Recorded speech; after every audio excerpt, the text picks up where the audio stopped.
the illegal export of Canadian uranium to U.S., U.K., and Israeli depleted uranium weapons, and the large latifundium and other genocidal issues of the British monarchy. Are these going to be on the agenda or on the plate of the tribunal? Very much. One of the subjects at the tribunal will be ecocide and environmental racism, and we actually welcome people who have that knowledge and data to present make a presentation on these issues at any of the local forums of the tribunal that we held in Canada. So if you or others would like to do that at the Vancouver forums that will be operating in September, then that would definitely be entered into the permanent record of the tribunal. And that's, in fact, one of the issues we really want to emphasize, how the attacks on Mother Earth and on Native people and on children are all linked. And we're trying to show that connection. So, yeah, very much we need that expertise and input from people. Now, how is it that you're getting word of the tribunal out to both the Native community, but also now with this expanded mandate out to the broader aware, progressive community that is concerned about these issues so that they can participate also? Well, we're doing it through our traditional methods, which is through grassroots means, through the Internet, programs like yours. We've faced increasing opposition from the corporate media, of course. There was a complete refusal by any of the main media networks to pick this up.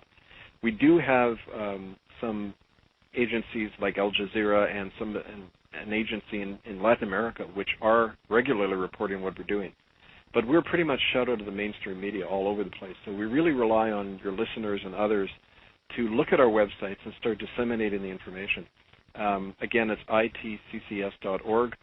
HiddenFromHistory.org is my main website, and people can contact me. Unfortunately, my main email site was taken down and is being destroyed the day after I got back to Canada. But you can reach me directly at hiddenfromhistory1, like the number 1, hiddenfromhistory1@gmail.com.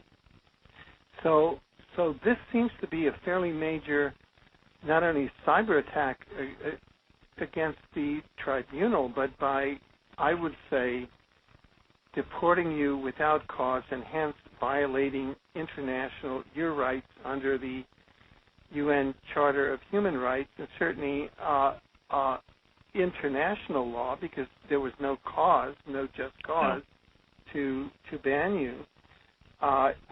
It seems like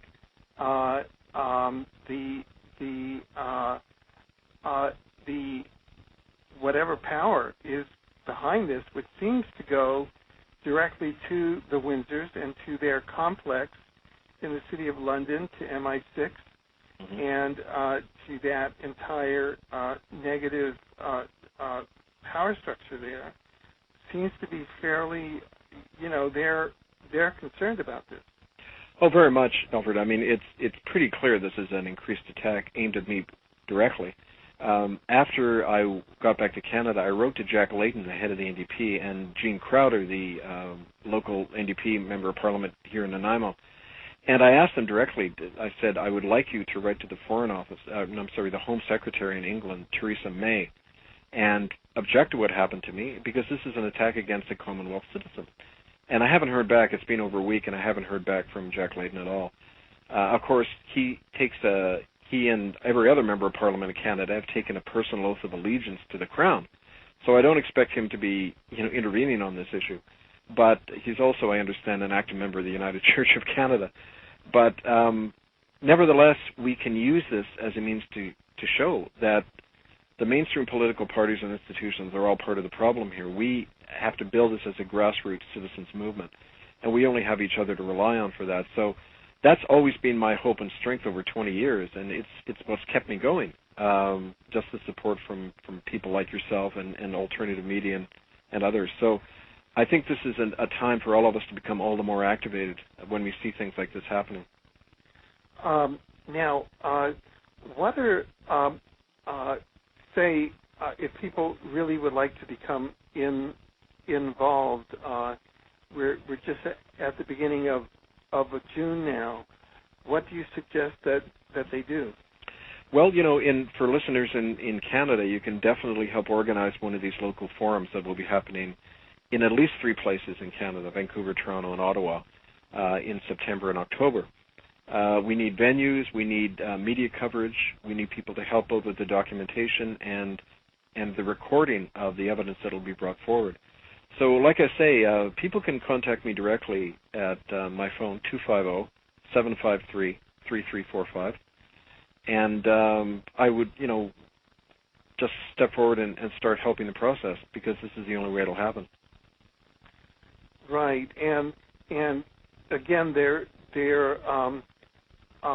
people can keep updated with the website here at ITCCS.org.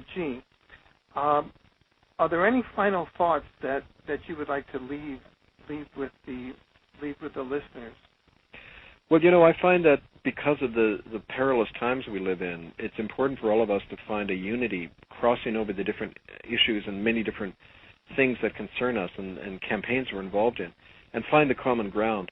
When I was in Europe speaking to different people, what was encouraging was every time I went back to a place a second time, the numbers would be double or triple what they were before.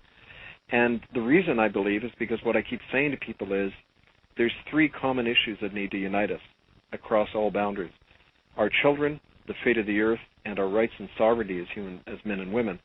And all of those are under attack, and so we have to unite on those 3, and that's what we're saying again and again in our tribunal.